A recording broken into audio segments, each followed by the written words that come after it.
biggest struggles that I had when I started making art again was not knowing what type of art I wanted to make, or what type of art I like to make, or what type of art I could make. I knew that I don't really like to draw. I have a tremor. Drawing is really meticulous. And I didn't feel like that would be satisfying enough for me. I knew I liked to paint, but not so much that I would call myself a painter. I knew that I really hated watercolor, even though it's portable and easy to fit into your life. And I didn't know if I had an eye for abstract, and I knew that doing things realistic was probably not going to be the way for me because I want to be a little bit more free than that. So it was like I had all these ideas of what I didn't want to do, but not necessarily any ideas on what I do want to do. And I had to discover that for myself. And how I did that is through a process of play and experimentation. And what I learned is I love collage and I love mixed media. And I love to make painted papers and put them together in different ways.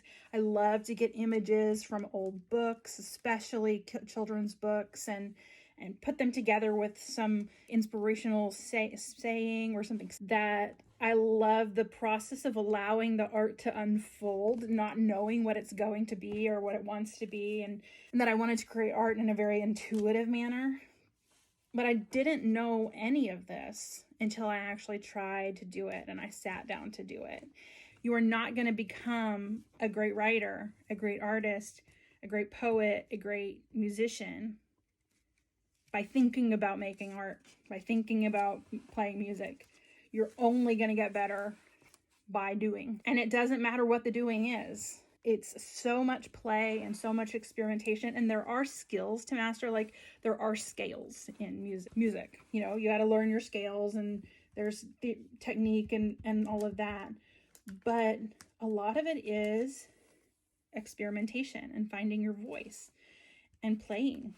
If you want to make art or write or cook or any other creative endeavor, if that's calling to you, my number one piece of advice is to get started, to just do it until you've sat down with the glue and the paper and the pens and markers or whatever it is you're using and actually done it.